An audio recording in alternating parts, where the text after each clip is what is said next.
Hello students, ਅੱਜ ਅਸੀਂ ਭਾਰਤ ਵਿੱਚ ਚੋਣਾਂ ਦੀ ਕੀ ਮਹੱਤਤਾ ਹੈ ਤੇ ਭਾਰਤ ਵਿੱਚ ਚੋਣਾਂ ਕਿਉਂ ਕਰਵਾਈਆਂ ਜਾਂਦੀਆਂ ਇਸ ਬਾਰੇ ਵਿਚਾਰ ਚਰਚਾ ਕਰਾਂਗੇ। ਅਸੀਂ ਪਿਛਲੇ ਇੱਕ ਚੈਪਟਰ ਵਿੱਚ ਪੜ੍ਹਿਆ ਹੈ ਡੈਮੋਕ੍ਰੇਸੀ ਬਾਰੇ, ਲੋਕਤੰਤਰ ਬਾਰੇ, ਤੇ ਅਸੀਂ ਸਾਰੇ ਜਾਣਦੇ ਹਾਂ ਕਿ ਲੋਕਤੰਤਰ ਦਾ ਮਤਲਬ ਹੈ ਜਿਸ ਵਿੱਚ ਲੋਕਾਂ ਦੀ ਸਰਕਾਰ ਹੁੰਦੀ ਆ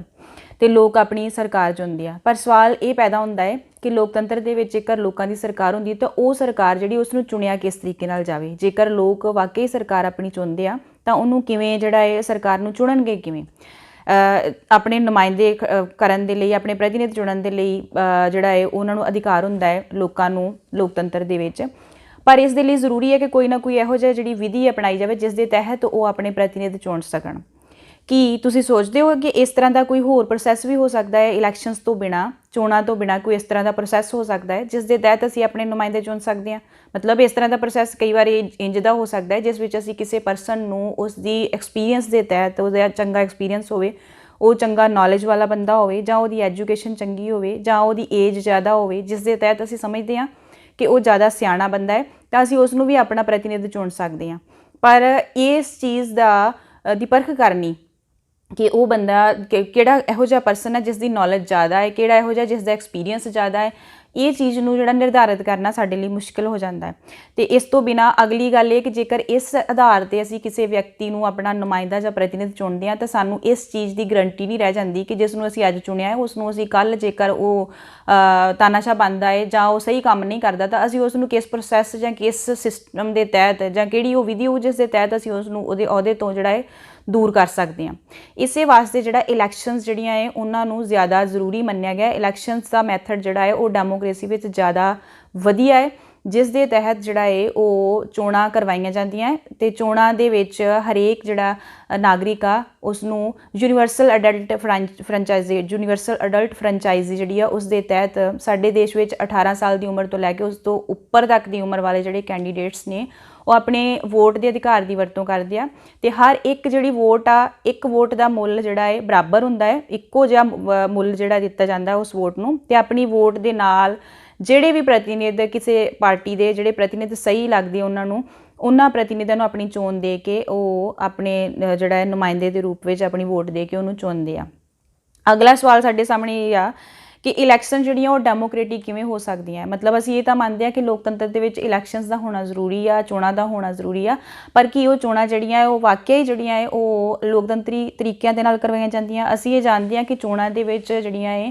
ਚੋਣਾਂ ਲੜਨ ਦੇ ਲਈ ਇੱਕ ਪਾਰਟੀ ਨਹੀਂ ਸਗੋਂ ਇੱਕ ਤੋਂ ਵੱਧ ਪਾਰਟੀਜ਼ ਦਾ ਹੋਣਾ ਜ਼ਰੂਰੀ ਆ। ਜੇਕਰ ਇੱਕ ਤੋਂ ਵੱਧ ਪਾਰਟੀਜ਼ ਹੋਣਗੀਆਂ ਤਾਂ ਉਹਨਾਂ ਦੇ ਵਿੱਚ ਕੰਪੀਟੀਸ਼ਨ ਹੋਣਾ ਵੀ ਜ਼ਰੂਰੀ ਹੈ। ਕੰਪੀਟੀਸ਼ਨ ਹੋਊਗਾ ਤਾਂ ਹੀ ਸਾਨੂੰ ਇਹ ਪਤਾ ਲੱਗੂਗਾ ਕਿ ਅਸੀਂ ਕਿਹੜੇ ਨੁਮਾਇੰਦੇ ਨੂੰ, ਕਿਹੜੇ ਪ੍ਰਤੀਨਿਧ ਨੂੰ ਚੁਣਨਾ ਹੈ, ਕਿਹੜਾ ਸਭ ਤੋਂ ਵਧੀਆ ਕੰਮ ਕਰਦਾ ਜਾਂ ਕਿਹੜਾ ਵਧੀਆ ਕੰਮ ਕਰ ਸਕਦਾ ਆਉਣ ਵਾਲੇ ਸਮੇਂ 'ਚ, ਤਾਂ ਉਸ ਬੰਦੇ ਨੂੰ ਅਸੀਂ ਚੁਣਾਂਗੇ। ਜੇਕਰ ਕੰਪੀਟੀਸ਼ਨ ਨਹੀਂ ਹੋਊਗਾ ਜਾਂ ਇੱਕ ਤੋਂ ਵੱਧ ਪਾਰਟੀਜ਼ ਨਹੀਂ ਆਉਣਗੀਆਂ ਤਾਂ ਅਸੀਂ ਉਹ ਸਹੀ ਵਿਅਕਤੀ ਦੀ, ਸਹੀ ਪਾਰਟੀ ਦੀ, ਸਹੀ ਪ੍ਰਤੀਨਿਧ ਦੀ ਚੋਣ ਉਹ ਨਹੀਂ ਕਰ ਸਕਦੇ। ਇਸ ਵਾਸਤੇ ਚੋਣਾਂ ਉਹ ਵੱਖ-ਵੱਖ ਪਾਰਟੀਜ਼ ਦੇ ਵਿਚਕਾਰ ਇੱਕ ਕੰਪੀਟੀਸ਼ਨ ਹੁੰਦਾ ਹੈ ਤਾਂ ਉਸ ਕੰਪੀਟੀਸ਼ਨ ਦੇ ਵਿੱਚ ਕੈਂਡੀਡੇਟਸ ਸਹੀ ਨੁਮਾਇੰਦੇ ਨੂੰ ਚੁਣਦੇ ਆ। ਤਾਂ ਉਹ ਚੋਣਾਂ ਦਾ ਡੈਮੋਕ੍ਰੇਟਿਕ ਤਾਂ ਹੋ ਸਕਦੀਆਂ ਜੇਕਰ ਉਹਨਾਂ ਦੇ ਵਿੱਚ ਸਹੀ ਤਰੀਕਿਆਂ ਦੀ ਵਰਤੋਂ ਕੀਤੀ ਜਾਵੇ, ਸਹੀ ਵਿਅਕਤੀ ਚੁਣੇ ਜਾਣ, ਉਹਨਾਂ ਨੂੰ ਸਹੀ ਤਰੀਕੇ ਨਾਲ ਚੁਣਿਆ ਜਾਵੇ। ਇੱਕ ਵੋਟ ਦਾ ਮੁੱਲ ਇੱਕ ਹੀ ਹੋਣਾ ਚਾਹੀਦਾ ਅਤੇ ਇਸ ਦੇ ਨਾਲ ਚੋਣਾਂ ਸਮੇਂ-ਸਮੇਂ 'ਤੇ ਕਰਵਾਈਆਂ ਜਾਣੀਆਂ ਚਾਹੀਦੀਆਂ। ਮਤਲਬ ਇਹ ਨਹੀਂ ਆ ਕਿ ਪ੍ਰਤੀਨਿਧ ਇੱਕ ਵਾਰ ਚੁਣ ਲਿਆ ਉਹ ਹਮੇਸ਼ਾ ਲਈ ਆਪਣੇ ਅਹੁਦੇ 'ਤੇ ਬੈਠਾ ਰਹੂਗਾ। ਜੇਕਰ ਉਹ 5 ਸਾਲ ਤੱਕ, 4 ਸਾਲ ਤੱਕ ਉਹਦਾ ਇੱਕ ਟਾਈਮ ਹੋਣਾ ਚਾਹੀਦਾ ਅਤੇ ਉਸ ਟਾਈਮ ਤੋਂ ਬਾਅਦ ਦੁਬਾਰਾ ਇਲੈਕਸ਼ਨਸ ਹੋਣੀਆਂ ਚਾਹੀਦੀਆਂ ਤਾਂ ਜੋ ਉਸ ਵਿਅਕਤੀ ਨੂੰ ਵੀ ਇਹ ਪਤਾ ਰਹੇ ਸਾਡਾ ਪ੍ਰਤੀਨਿਧ ਆ ਕਿ ਆਉਣ ਵਾਲੇ ਸਮੇਂ 'ਚ ਜੇਕਰ ਮੈਂ ਚੰਗੇ ਤਰੀਕੇ ਨਾਲ ਕੰਮ ਨਹੀਂ ਕਰੂੰਗਾ ਤਾਂ ਆਉਣ ਵਾਲੀ ਟਰਮ ਦੇ ਵਿੱਚ ਉਹ ਮੇਰੀ ਥਾਂ 'ਤੇ ਕਿਸੇ ਹੋਰ ਕੈਂਡੀਡੇਟ ਨੂੰ ਚੁਣਿਆ ਜਾ ਸਕਦਾ ਹੈ। ਇਸੇ ਤਰੀਕੇ ਨਾਲ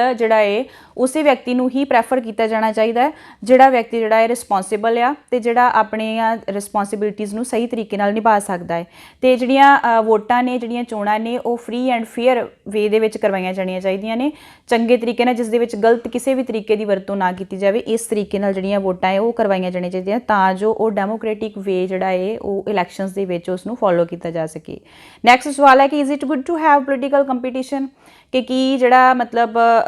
ਰਾਜਨੀਤੀ ਆ ਉਸ ਦੇ ਵਿੱਚ ਪੋਲੀਟੀਕਲ ਕੰਪੀਟੀਸ਼ਨ ਹੋਣਾ ਜ਼ਰੂਰੀ। ਸਾਡੇ ਦਿਮਾਗ ਵਿੱਚ ਇੱਕ ਇਹ ਗੱਲ ਆਉਂਦੀ ਹੈ ਕਿ ਜੇਕਰ ਪੋਲੀਟੀਕਲ ਪਾਰਟੀਜ਼ ਹੋਣਗੀਆਂ ਤਾਂ ਉਹਨਾਂ ਦੇ ਵਿੱਚ ਕੰਪੀਟੀਸ਼ਨ ਹੋਊਗਾ, ਤੇ ਜੇਕਰ ਕੰਪੀਟੀਸ਼ਨ ਹੋਊਗਾ ਤਾਂ ਇਟ ਮੀਨਸ ਕਿ ਕੰਪੀਟੀਸ਼ਨ ਦੇ ਨਾਲ ਹੀ ਮੁਕਾਬਲੇ ਦੇ ਨਾਲ ਹੀ ਸਾਡੇ ਮਨ 'ਚ ਸਵਾਲ ਹੁੰਦਾ ਹੈ ਕਿ ਕੰਪੀਟੀਸ਼ਨ ਜਿੱਤਣ ਦੇ ਲਈ ਤਾਂ ਹਰ ਪਰਸਨ ਜਿਹੜਾ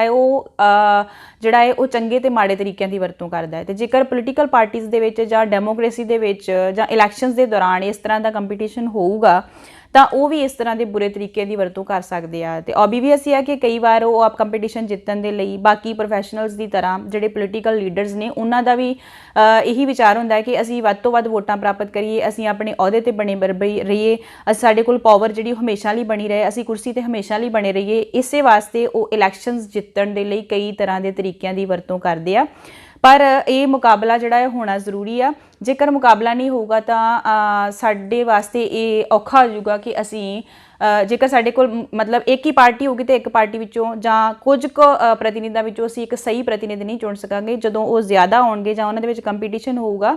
ਤਾਂ ਅਸੀਂ ਸਹੀ ਪ੍ਰਤੀਨਿਧ ਦੀ ਚੋਣ ਕਰ ਸਕਦੇ ਹਾਂ। ਕੰਪੀਟੀਸ਼ਨ ਹੋਣਾ ਚਾਹੀਦਾ ਬਟ ਉਹਦੇ ਵਿੱਚ ਪਾਵਰਸ ਦੀ ਮਿਸਯੂਜ਼ ਨਹੀਂ ਹੋਣੀ ਚਾਹੀਦੀ। ਤੇ ਜੇਕਰ ਅਸੀਂ ਉਹਨਾਂ ਨੂੰ ਡੈਮੋਕ੍ਰੈਟਿਕ ਬਣਾਉਣਾ ਹੈ ਤਾਂ ਇਹ ਤਰੀਕਾ ਹੋਵੇ ਕਿ ਪੋਲੀਟੀਕਲ ਪਾਰਟੀਜ਼ ਦੇ ਮੈਂਬਰ ਜਾਂ ਸਾਡੇ ਪ੍ਰਤੀਨਿਧ ਜਿਹੜੇ ਆ ਉਹ ਪਾਵਰ ਵਿੱਚ ਬਣੇ ਰਹਿਣ ਦੇ ਲਈ ਗਲਤ ਤਰੀਕਿਆਂ ਦੀ ਵਰਤੋਂ ਨਾ ਕਰਨ, ਸਗੋਂ ਇਸ ਦੀ ਥਾਂ ਤੇ ਇਹ ਕੋਸ਼ਿਸ਼ ਕਰਨ ਕਿ ਲੋਕਾਂ ਨੂੰ ਚੰਗੀ ਸਰਵਿਸ ਦੇਣ। ਜਿਹੜੇ ਵੀ ਅਹੁਦੇ ਤੇ ਹੈਗੇ, ਜਿਹੜੇ ਵੀ ਥਾਂ ਦੇ ਜਾਂ ਜਿਹੜੀ ਅਸੈਂਬਲੀ ਦੇ ਮੈਂਬਰਸ ਨੇ ਉਹ ਉਸ ਅਸੈਂਬਲੀ ਦੇ ਲੋਕਾਂ ਦਾ ਖਾਸ ਖਿਆਲ ਰੱਖਣ ਤੇ ਇਸ ਦੇ ਬਦਲੇ ਵਿੱਚ ਜਿਹੜਾ ਹੈ ਉਹਨਾਂ ਨੂੰ ਕੁਝ ਖਾਸ ਤਰ੍ਹਾਂ ਦੇ ਜਿਹੜੇ ਇਨਾਮ ਜਾਂ ਖਾਸ ਤਰ੍ਹਾਂ ਦੀਆਂ ਜਿਹੜੀਆਂ ਸਹੂਲਤਾਂ ਉਹ ਦਿੱਤੀਆਂ ਜਾਣ ਤੇ ਜਿਹੜੇ ਉੱਥੋਂ ਦੇ ਕੰਮ ਨਹੀਂ ਕਰਦੇ ਉਹਨਾਂ ਨੂੰ ਕੁਝ ਪਨਿਸ਼ਮੈਂਟਸ ਦਿੱਤੀਆਂ ਜਾਣ, ਤਾਂ ਜੋ ਇਸ ਦੇ ਨਾਲ ਕੀ ਹੋਊਗਾ ਕਿ ਆਉਣ ਵਾਲੇ ਸਮੇਂ 'ਚ ਜਿਹੜੇ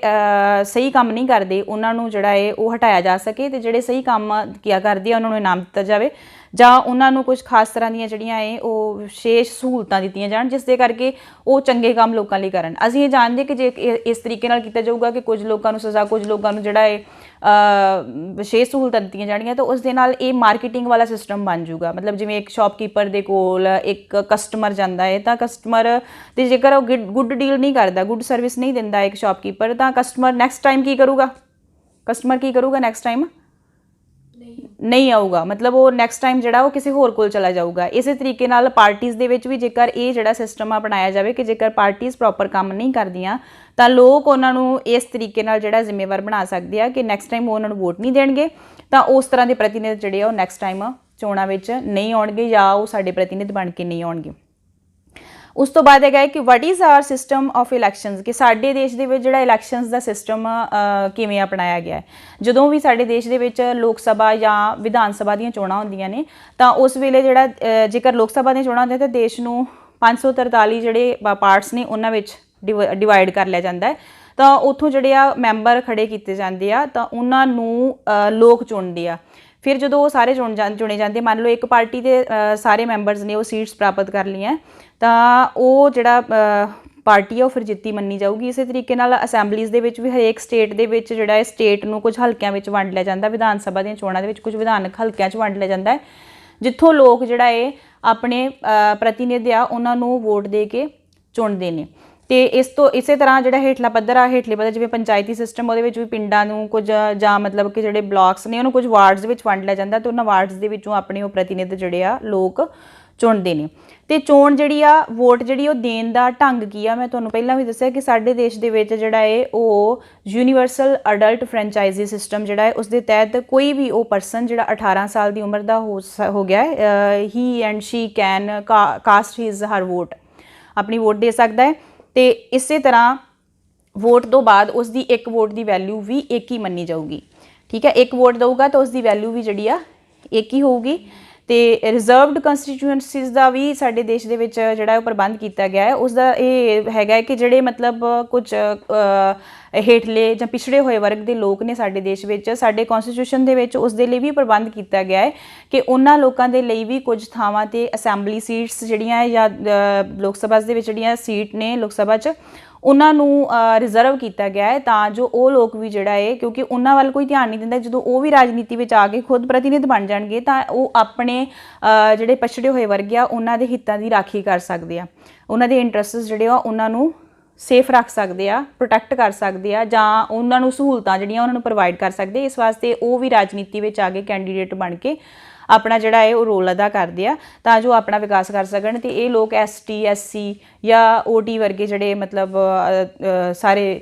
ਪਿਛੜੇ ਵਰਗ ਨੇ ਜਿਨ੍ਹਾਂ ਨੂੰ ਇਹ ਅਧਿਕਾਰ ਦਿੱਤਾ ਗਿਆ। ਤੇ ਉਸ ਤੋਂ ਅਗਲਾ ਜਿਹੜਾ ਪ੍ਰੋਸੈਸ ਹੈ ਉਹ ਹੈਗਾ ਵੋਟਰਸ ਲਿਸਟ। ਕਿ ਵੋਟਰ ਲਿਸਟ ਕੀ ਹੁੰਦੀ ਆ, ਪਤਾ ਹੈ ਇਸ ਬਾਰੇ ਕਿ ਵੋਟਰ ਲਿਸਟ ਕੀ ਆ? ਮਤਲਬ ਉਹ ਲਿਸਟ ਜਿਸ ਦੇ ਵਿੱਚ ਜਿਸ ਵੀ ਕੈਂਡੀਡੇਟ ਨੇ ਆਪਣੀ ਵੋਟ ਦੇਣੀ ਆ, ਜਿਹੜਾ 18 ਸਾਲ ਦਾ ਹੋ ਗਿਆ ਹੈ ਜਾਂ 18 ਸਾਲ ਤੋਂ ਉੱਪਰ ਵਾਲਾ, ਉਹਨਾਂ ਸਾਰਿਆਂ ਦੇ ਨਾਮ ਉਸ ਵਿੱਚ ਅੰਕਿਤ ਕੀਤੇ ਜਾਂਦੇ ਆ, ਜਿਹੜੇ ਕਿ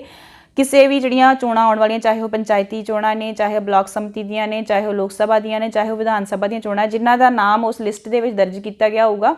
ਉਹ ਆਪਣੀ ਵੋਟ ਜਿਹੜੀ ਕਾਸਟ ਕਰ ਸਕਦੇ ਆ। ਤੇ ਇਹ ਵੋਟਰ ਲਿਸਟ ਜਿਹੜੀ ਆ ਉਹ ਨਵਿਆਈ ਜਾਂਦੀ ਹੈ, ਨਵੀਂ ਵੀ ਬਣਾਈ ਜਾਂਦੀ ਹੈ, ਕਿਉਂਕਿ ਜਿਹੜੇ ਲੋਕ ਜਿਹੜੇ ਆ ਜਿਨ੍ਹਾਂ ਦੀ ਡੈਥ ਹੋ ਗਈ ਹੁੰਦੀ ਆ ਜਾਂ ਫਿਰ ਜਿਹੜੇ ਆਪਣਾ ਉਹ ਇਲਾਕਾ ਛੱਡ ਕੇ ਮੂਵ ਕਰ ਗਏ ਹੁੰਦੇ ਆ, ਉਹਨਾਂ ਦੀ ਥਾਂ 'ਤੇ ਜਿਹੜਾ ਉਹਨਾਂ ਦਾ ਨਾਮ ਉਸ ਲਿਸਟ ਵਿੱਚੋਂ ਕੱਟ ਦਿੱਤਾ ਜਾਂਦਾ ਹੈ। ਅਤੇ ਜਿਹੜੇ ਨਵੇਂ ਬਾਲਗ ਹੋਏ ਬੱਚੇ ਆ, ਬਾਲਗ ਹੋਏ ਲੋਕ ਨੇ, ਨਾਗਰਿਕ ਨੇ, ਉਹਨਾਂ ਨੂੰ ਉਸ ਲਿਸਟ ਦੇ ਵਿੱਚ ਦਰਜ ਕੀਤਾ ਜਾਂਦਾ ਹੈ। ਤੇ ਇਸ ਤੋਂ ਬਿਨਾਂ ਉਹਨਾਂ ਨੂੰ ਇੱਕ ਵੋਟਰ ID ਕਾਰਡ ਜਿਹੜਾ ਹੈ ਉਹ ਪ੍ਰੋਵਾਈਡ ਕੀਤਾ ਜਾਂਦਾ ਹੈ, ਉਹਨਾਂ ਦੀ ਫੋਟੋ ਲਾ ਕੇ, ਜਿਸ ਦੇ ਤਹਿਤ ਉਹ ਵਿਖਾ ਕੇ ਉਹ ਆਪਣੀ ਵੋਟ ਜਿਹੜੀ ਆ ਕਾਸਟ ਕਰ ਸਕਦੇ ਆ।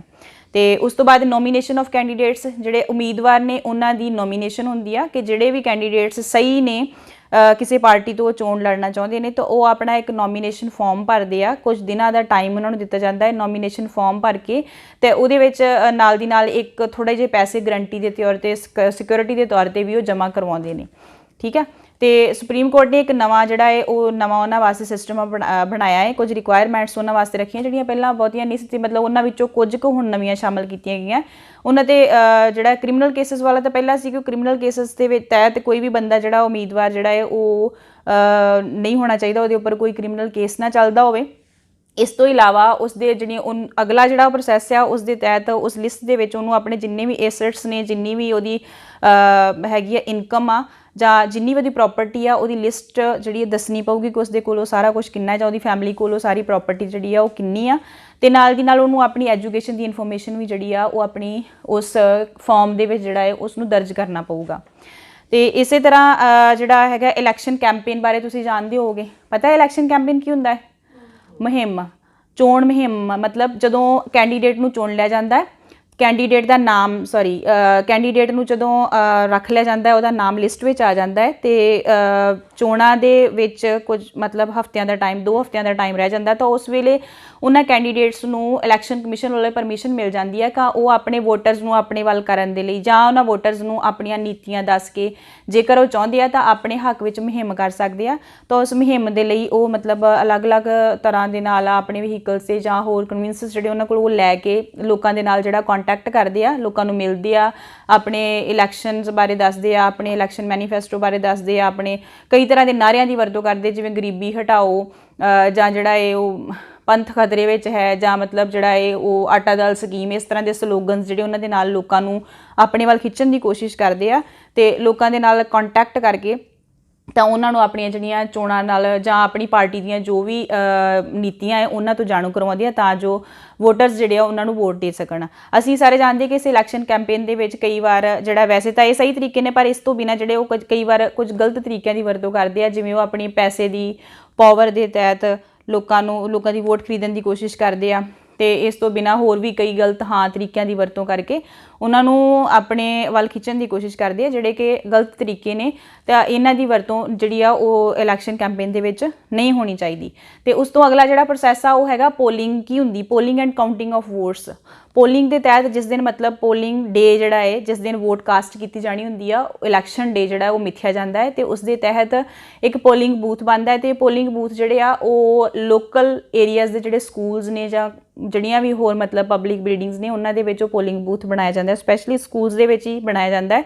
ਤਾਂ ਉੱਥੇ ਮਤਲਬ ਉਹ ਪੋਲਿੰਗ ਬੂਥ ਆ, ਉਹਦੇ ਸਾਹਮਣੇ ਲੋਕ ਲਾਈਨਸ ਦੇ ਵਿੱਚ ਖੜ੍ਹੇ ਹੁੰਦੇ ਆ, ਅਤੇ ਆਪਣੇ ਟਾਈਮ ਦੇ ਹਿਸਾਬ ਨਾਲ ਅੱਗੇ ਜਾ ਕੇ ਜਿਹੜਾ ਹੈ ਉਹ ਆਪਣੀ ਵੋਟ ਕਾਸਟ ਕਰਦੇ ਆ। ਪਹਿਲ ਇਹ ਜਿਹੜੀ ਵੋਟ ਸੀਗੀ ਉਹ ਇੱਕ ਪਰਚੀ ਦਿੱਤੀ ਜਾਂਦੀ ਸੀ, ਜਿਸ ਪਰਚੀ ਦੇ ਉੱਪਰ ਉਹਨਾਂ ਨੇ ਜਿਹੜਾ ਉਹਨਾਂ ਦਾ ਮਨਪਸੰਦ ਕੈਂਡੀਡੇਟ ਸੀ ਉਸ ਨੂੰ ਆਪਣੀ ਵੋਟ ਦਾ ਮਤਲਬ ਦਿੰਦੇ ਸੀਗੇ ਲੋਕ, ਲਗਾ ਕੇ ਉਹਦੇ ਉੱਪਰ ਸਿਗਨੇਚਰ ਕਰਕੇ ਜਾਂ ਲਿਖ ਕੇ ਜਾਂ ਟਿਕ ਕਰਕੇ। ਪਰ ਹੁਣ EVM ਮਸ਼ੀਨਾਂ ਦੀ ਵਰਤੋਂ ਕੀਤੀ ਜਾਂਦੀ। ਤੁਸੀਂ ਜਾਣਦੇ ਹੋ EVM ਮਸ਼ੀਨ ਬਾਰੇ? EVM ਮਸ਼ੀਨ ਜਿਹੜੀ ਉਹਦੀ ਵਰਤੋਂ ਕੀਤੀ, ਇਲੈਕਟ੍ਰੋਨਿਕ ਵੋਟਿੰਗ ਮਸ਼ੀਨ ਦੀ ਵਰਤੋਂ ਕੀਤੀ ਜਾਂਦੀ ਆ, ਜਿਸ ਵਿੱਚ ਉਹ ਜਿਹੜੀ ਆ ਪੋਲਿੰਗ ਬੂਥ ਦੇ ਅੰਦਰ ਜਾ ਕੇ ਉਹ ਇਲੈਕਟ੍ਰੋਨਿਕ ਮਸ਼ੀਨ ਦਾ ਉਹ ਬਟਨ ਦੱਬਦੇ ਆ, ਜਿਹੜਾ ਉਹਨਾਂ ਦਾ ਮਨਪਸੰਦ ਕੈਂਡੀਡੇਟ ਉਹਦੇ ਅਗੇਂਸਟ ਜਿਹੜਾ ਬਣਿਆ ਹੁੰਦਾ ਹੈ ਬਟਨ ਆ ਉਸ ਨੂੰ ਦੱਬਦੇ ਆ ਤੇ ਆਪਣੀ ਵੋਟ ਕਾਸਟ ਕਰਦੇ ਆ। ਉਸ ਤੋਂ ਬਾਅਦ ਜਦੋਂ ਇਲੈਕਸ਼ਨਸ ਹੋ ਜਾਂਦੀਆਂ ਤਾਂ ਜਿਹੜੀਆਂ ਇਲੈਕਟ੍ਰੋਨਿਕ ਵੋਟਿੰਗ ਮਸ਼ੀਨਸ ਨੇ ਉਹਨਾਂ ਨੂੰ ਸੀਲ ਕੀਤਾ ਜਾਂਦਾ, ਉਹਨਾਂ ਨੂੰ ਬੰਦ ਕਰਕੇ ਫਿਰ ਫਿਕਸਡ ਡੇ 'ਤੇ ਜਿਹੜੀ ਆ ਕਾਊਂਟਿੰਗ ਹੁੰਦੀ ਆ। ਤਾਂ ਕਾਊਂਟਿੰਗ ਬੜੀ ਸਿਕਿਉਰਿਟੀ ਦੇ ਵਿੱਚ ਕੀਤੀ ਜਾਂਦੀ ਹੈ, ਅਤੇ ਜਦੋਂ ਕਾਊਂਟਿੰਗ ਹੋਣ ਤੋਂ ਬਾਅਦ ਜਿਹੜੀ ਪਾਰਟੀਜ਼ ਦੇ ਮੈਂਬਰ ਜਿੱਤਦੇ ਆ ਉਹਨਾਂ ਨੂੰ ਜਿੱਤਿਆ ਹੋਇਆ ਘੋਸ਼ਿਤ ਕਰਕੇ ਸਾਡੇ ਪ੍ਰਤੀਨਿਧ ਜਿਹੜੇ ਆ ਕਰਾਰ ਦਿੱਤਾ ਜਾਂਦਾ ਹੈ। ਭਾਰਤ ਦੇ ਵਿੱਚ ਜਿਹੜੀਆਂ ਇਲੈਕਸ਼ਨਸ ਜਿਹੜੀਆਂ ਹੈ ਉਹਨਾਂ ਨੂੰ ਡੈਮੋਕ੍ਰੈਟਿਕ ਵੇ ਦੇ ਨਾਲ ਕਰਾਉਣ ਦੀ ਪੂਰੀ ਕੋਸ਼ਿਸ਼ ਕੀਤੀ ਜਾਂਦੀ ਹੈ। ਇਸ ਦੇ ਵਾਸਤੇ ਸਾਡੇ ਦੇਸ਼ ਦੇ ਵਿੱਚ ਇਲੈਕਸ਼ਨ ਕਮਿਸ਼ਨ ਜਿਹੜਾ ਹੈ ਉਸ ਦਾ ਨਿਰਮਾਣ ਕੀਤਾ ਗਿਆ। ਇਲੈਕਸ਼ਨ ਕਮਿਸ਼ਨ ਦਾ ਜਿਹੜਾ ਇਲੈਕਸ਼ਨ ਕਮਿਸ਼ਨਰ ਆ ਉਸ ਦੀ ਚੋਣ ਪ੍ਰੈਜ਼ੀਡੈਂਟ ਦੁਆਰਾ ਕੀਤੀ ਜਾਂਦੀ ਹੈ, ਭਾਵੇਂ ਕਿ ਉਹ ਇਲੈਕਸ਼ਨ ਕਮਿਸ਼ਨਰ ਜਿਹੜਾ ਉਹ ਪ੍ਰੈਜ਼ੀਡੈਂਟ ਦੇ ਸਾਹਮਣੇ ਪੂਰੀ ਤਰ੍ਹਾਂ ਜ਼ਿੰਮੇਵਾਰ ਨਹੀਂ ਹੁੰਦਾ ਬਾਅਦ 'ਚ ਚੁਣਨ ਤੋਂ ਬਾਅਦ, ਪਰ ਉਹ ਜਿਹੜਾ ਇਲੈਕਸ਼ਨਸ ਦਾ ਪ੍ਰੋਸੈਸ ਆ, ਇਲੈਕਸ਼ਨਸ ਦਾ ਜਿਹੜਾ ਸਾਰਾ ਜੋ ਵੀ ਮਤਲਬ ਪ੍ਰਬੰਧ ਆ, ਜੋ ਨਿਰਧਾਰਨ ਆ, ਇਲੈਕਸ਼ਨਸ ਦੇ ਹਲਕੇ ਜਿਹੜੇ ਆ ਜਾਂ ਨੋਮੀਨੇਸ਼ਨ ਜਿਹੜੀ ਆ ਜਾਂ ਇਲੈਕਸ਼ਨਸ ਜਿਹੜੀਆਂ ਉਹ ਸਹੀ ਅਤੇ ਚੰਗੇ ਢੰਗ ਨਾਲ ਸੁਚੱਜੇ ਢੰਗ ਨਾਲ ਕਰਵਾਈਆਂ ਨੇ, ਇਹਦਾ ਸਾਰਾ ਪ੍ਰਬੰਧ ਉਹ ਕਰਦਾ ਹੈ। ਜੇਕਰ ਉਸ ਨੂੰ ਲੱਗਦਾ ਹੈ ਕਿ ਇਲੈਕਸ਼ਨ ਸਹੀ ਤਰੀਕੇ ਨਾਲ ਕਿਸੇ ਇਲਾਕੇ ਦੇ ਵਿੱਚ ਨਹੀਂ ਹੋਈਆਂ ਤਾਂ ਉਹ ਉਹਨਾਂ ਨੂੰ ਦੁਬਾਰਾ ਜਿਹੜੀਆਂ ਚੋਣ ਕਰਾਉਣ ਦਾ ਐਲਾਨ ਵੀ ਕਰ ਸਕਦਾ ਹੈ, ਅਤੇ ਇਲੈਕਸ਼ਨਸ ਜਿਹੜੀਆਂ ਹੈ ਉਹਨਾਂ ਨੂੰ ਵਧੀਆ ਤਰੀਕੇ ਨਾਲ ਕਰਵਾਇਆ ਜਾਏ ਇਹਦੇ ਪ੍ਰਬੰਧ ਵੀ ਇਲੈਕਸ਼ਨ ਕਮਿਸ਼ਨਰ ਦੁਆਰਾ ਕੀਤੇ ਜਾਂਦੇ ਆ। ਇਸ ਤਰ੍ਹਾਂ ਅਸੀਂ ਜਾਣਦੇ ਹਾਂ ਕਿ ਜਿਹੜਾ ਸਾਡੇ ਦੇਸ਼ ਦੇ ਵਿੱਚ ਡੈਮੋਕ੍ਰੈਟਿਕ ਸਿਸਟਮ ਨੂੰ ਸਹੀ ਤਰੀਕੇ ਨਾਲ ਚਲਾਉਣ ਦੇ ਲਈ ਸਾਡੇ ਦੇਸ਼ ਵਿੱਚ ਜਿਹੜੀਆਂ ਇਲੈਕਸ਼ਨਸ ਆ ਉਹਨਾਂ ਨੂੰ ਡੈਮੋਕ੍ਰੈਟਿਕ ਵੇ ਦੇ ਨਾਲ ਕਰਵਾਇਆ ਜਾਂਦਾ ਹੈ, ਭਾਵੇਂ ਕਿ ਉਸ ਦੇ ਵਿੱਚ ਕੁਝ ਤਰੀਕੇ ਜਿਹੜੇ ਆ ਗਲਤ ਵਰਤੇ ਜਾਂਦੇ ਆ, ਪਰ ਫਿਰ ਵੀ ਜਿਹੜਾ ਹੈ ਉਹ ਕੋਸ਼ਿਸ਼ ਕੀਤੀ ਜਾਂਦੀ ਹੈ ਇਲੈਕਸ਼ਨ ਕਮਿਸ਼ਨ ਦੁਆਰਾ ਉਹਨਾਂ ਦੇ ਉੱਪਰ ਕੰਟਰੋਲ ਕਰਨ ਦੀ। ਅਤੇ ਸਾਡੀਆਂ ਇਲੈਕਸ਼ਨਸ ਨੂੰ ਫੇਅਰ ਅਤੇ ਫ੍ਰੀ ਢੰਗ ਦੇ ਨਾਲ ਕਰਾਉਣ ਦੇ ਵਿੱਚ ਕਾਫੀ ਸਾਰੀਆਂ ਮੁਸ਼ਕਿਲਾਂ ਜਿਹੜੀਆਂ ਉਹ ਇਹ ਨੇ ਕਿ ਬਹੁਤੇ ਜਿਹੜੇ ਚੁਣੇ ਹੋਏ ਪ੍ਰਤੀਨਿਧ ਨੇ ਉਹ ਆਪਣੇ ਆਪ ਨੂੰ ਉਸੇ ਅਹੁਦੇ ਵਿੱਚ ਰੱਖਣ ਦੇ ਲਈ ਬੜੀ ਤਰ੍ਹਾਂ ਦੀ ਕੋਸ਼ਿਸ਼ ਕਰਦੇ ਆ, ਇਸ ਲਈ ਉਹ ਬੜੇ ਗਲਤ ਤਰੀਕਿਆਂ ਦੀ ਵਰਤੋਂ ਕਰਦੇ ਆ। ਪਰ ਅਸੀਂ ਇਹਨਾਂ ਦੇ ਉੱਪਰ ਵੀ ਜਿਹੜਾ ਇਹ ਚੈੱਕਸ ਐਂਡ ਬੈਲੈਂਸਸ ਦੀ ਜਿਹੜੀ ਆ ਵਰਤੋਂ ਕਰਕੇ ਉਹਨਾਂ ਨੂੰ ਕੰਟਰੋਲ ਕਰ ਸਕਦੇ ਹਾਂ, ਤਾਂ ਜੋ ਸਾਡੇ ਦੇਸ਼ ਵਿੱਚ ਜੇਕਰ ਡੈਮੋਕ੍ਰੇਸੀ ਨੂੰ ਸਹੀ ਤਰੀਕੇ ਨਾਲ ਬਣਾਈ ਰੱਖਣਾ ਹੈ, ਲੋਕਤੰਤਰ ਨੂੰ ਸਹੀ ਤਰੀਕੇ ਨਾਲ ਬਣਾਈ ਰੱਖਣਾ ਹੈ, ਤਾਂ ਇਲੈਕਸ਼ਨਸ ਜਿਹੜੀਆਂ ਉਹ ਫ੍ਰੀ ਐਂਡ ਫੇਅਰ ਤਰੀਕੇ ਨਾਲ ਜਿਹੜੀਆਂ ਉਹ ਕਰਵਾਈਆਂ ਜਾਣੀਆਂ ਚਾਹੀਦੀਆਂ। ਧੰਨਵਾਦ।